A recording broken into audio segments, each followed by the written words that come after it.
बहुत समय पहले की बात है। उज्जैनी नाम के राज्य में राजा विक्रमादित्य का शासन था। राजा विक्रमादित्य अपनी निडरता, न्यायप्रियता और उदारता के लिए पूरे राज्य में प्रसिद्ध थे। उनकी वीरता और दानशीलता की चर्चा दूर दूर तक होती थी। हर रोज दूर दूर से लोग उनके दरबार में अपनी समस्याएं लेकर आते और राजा न केवल उनकी बात ध्यान से सुनते बल्कि उनके कष्टों का समाधान भी करते थे। एक दिन का उल्लेख है। राज दरबार सज चुका था और राजा विक्रमादित्य अपनी प्रजा की समस्याएं सुन रहे थे। तभी एक तपस्वी दरबार में आया और राजा को एक फल भेंट किया। इसके बाद वह बिना कुछ बोले वापस चला गया। राजा ने वह फल अपने कोषाध्यक्ष को दे दिया। इसके बाद यह सिलसिला हर दिन चलने लगा। तपस्वी प्रतिदिन राजा के दरबार में आता, उन्हें एक फल देता और चुपचाप चला जाता। राजा भी बिना कोई प्रश्न किए फल को कोषाध्यक्ष के हवाले कर देते। इस तरह 10 साल बीत गए। एक दिन जब तपस्वी फिर से दरबार में आया और राजा को फल दिया, तो इस बार राजा ने उसे कोषाध्यक्ष को नहीं दिया। उस समय वहां एक बंदर खेल रहा था। राजा ने वह फल बंदर को खाने के लिए दे दिया। बंदर ने जैसे ही फल को फोड़ा, उसके अंदर से एक चमकता हुआ रत्न निकला। उस रत्न की रोशनी इतनी तेज थी कि दरबार में बैठे सभी लोग हैरान रह गए। यह देखकर राजा को बड़ा आश्चर्य हुआ। उन्होंने कोषाध्यक्ष को बुलाकर पूछा, तुम्हारे पास जो भी फल मैंने रखवाए थे उनका क्या हुआ? कोषाध्यक्ष ने बताया, महाराज, वे सारे फल राजकोष में सुरक्षित रखे गए थे। मैं उन्हें अभी लेकर आता हूं। थोड़ी देर बाद कोषाध्यक्ष वापस आया और उसने बताया कि सारे फल सड़ चुके हैं, लेकिन उनके अंदर से बहुमूल्य रत्न मिले हैं।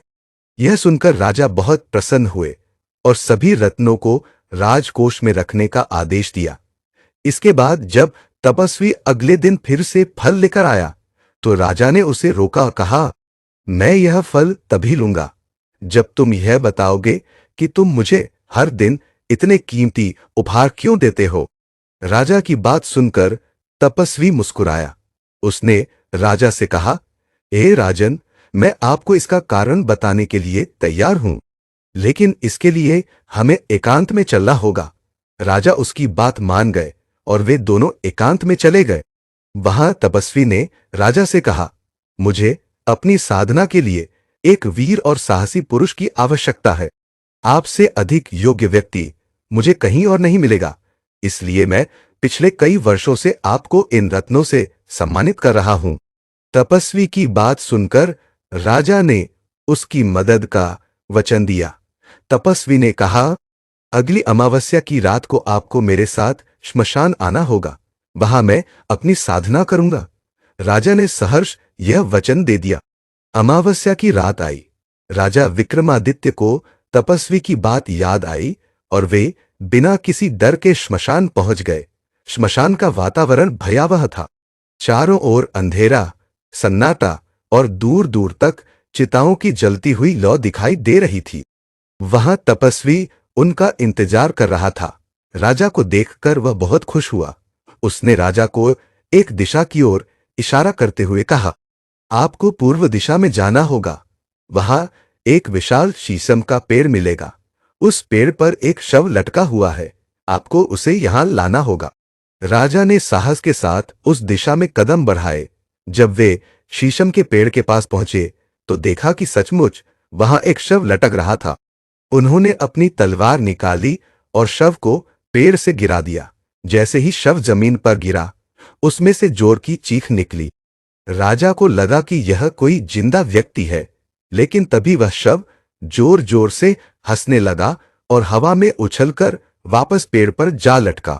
राजा ने समझ लिया कि यह कोई साधारण शव नहीं है। उन्होंने अपनी पूरी ताकत लगाई और शव को पेड़ से उतारा, लेकिन यह आसान नहीं था। यह शव दरअसल बेताल था। बेताल ने राजा से कहा, हे राजन, मैं तुम्हारी हिम्मत से प्रभावित हूं। तुम वाकई अद्भुत साहसी हो। मैं तुम्हारे साथ चलने के लिए तैयार हूं, लेकिन मेरी एक शर्त है। पूरे रास्ते में तुम कुछ भी नहीं बोलोगे। अगर तुमने एक शब्द भी कहा तो मैं वापस इसी पेड़ पर लौट आऊंगा। राजा ने बेताल की शर्त मान ली। इसके बाद बेताल राजा के कंधे पर चढ़ गया। रास्ते को रोमांचक बनाने के लिए उसने राजा से कहा, चलो मैं तुम्हें एक कहानी सुनाता हूं। अगर तुमने मेरी कहानी का उत्तर दिया तो मैं लौट जाऊंगा, और अगर तुमने उत्तर नहीं दिया, जबकि तुम उत्तर जानते हो, तो तुम्हारा सिर फट जाएगा। यहीं से शुरू होता है राजा विक्रम और बेताल का प्रसिद्ध सफर। बेताल ने राजा को कहानियां सुनानी शुरू की। हर कहानी एक गूढ़ प्रश्न के साथ खत्म होती थी और राजा को उसका उत्तर देना पड़ता था। इस तरह से राजा विक्रमादित्य और बेताल के बीच का यह संवाद चलता रहा।